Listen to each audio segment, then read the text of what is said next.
Hello, this is Michael with Joto Imaging Supplies bringing you another dye sublimation tutorial video. Today, felt ornaments. Now, these ones are interesting, and they have actually taught me a great deal in learning how to do these. So, they're double-sided, but we can only press one side at a time in doing this, okay? So, you grab your ornament. They come individually packaged. Take it out, line it up. I used the sawgrass print setting that was exactly the same as canvas tote bags, because you are dealing with a kind of polyester fabric or textile type thing, right? And it's in there for a very similar period of time, although the temperature will be considerably less than we usually do other textiles at. Once you've lined it up, get yourself a piece of tape. I only ever need 2 pieces to keep it in line, but if you find you need more, use more to get it down and keep it down in place. I actually, for this, put the tape down quite lightly because I'm going to want to be able to get the paper off quickly. And that's actually part of the secret of being successful with this particular one. So after I've got it lined up, make sure, of course, my hole is at the top. If you've done this long enough, you've absolutely done one upside down by now. So you know exactly why it's important to double check to see if that hole is at the top. We're going to dye sublimate these face up at 350 degrees for 90 seconds. Just give me a moment to prepare the press. So the press is set.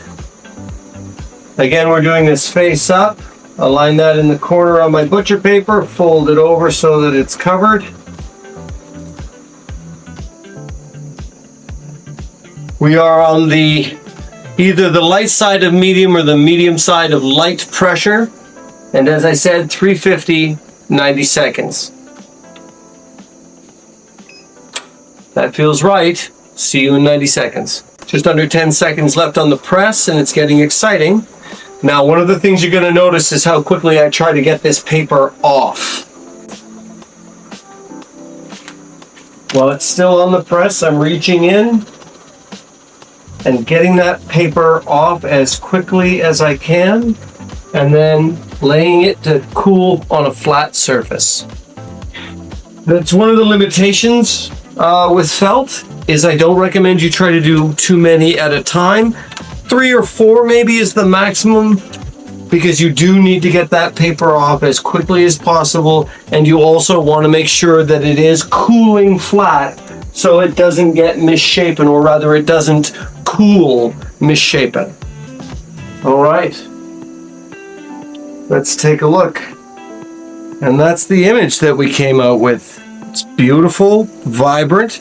It's not quite as sharp as you'll normally get out of something like a metal or a hardboard, but it's still quite beautiful. And one of the advantages is it's super light.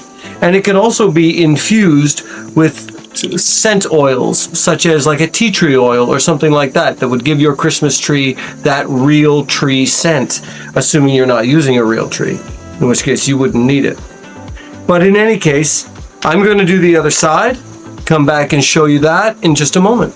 Doing the other side is really straightforward. Once again, you're just lining up your image, same as before. Again, I'm putting the tape down light. I don't want it to be easy to come off.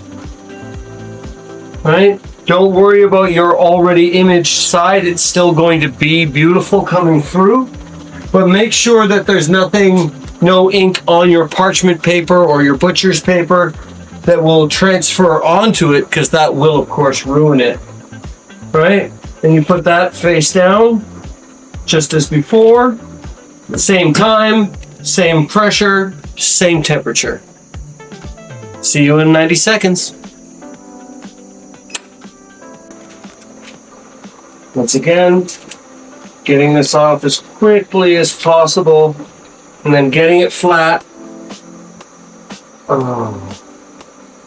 That's going to turn out nicely, I can feel it. Now it's quite stiff and flat, and the image is beautiful.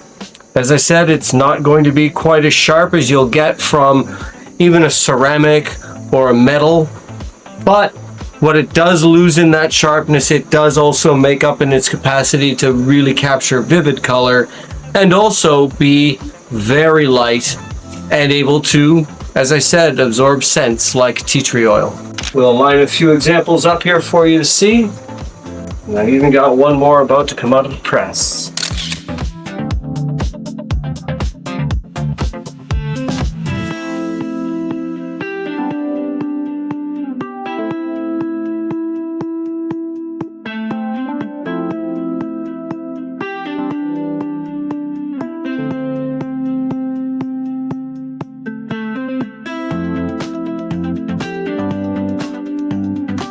Please like and subscribe if you like content like what we're doing here for you. And if you have something that you would like to see us demonstrate dye sublimation for, please let us know. Look at our catalog and pick any item. We're happy to show you how it's done. Thank you and see you next time.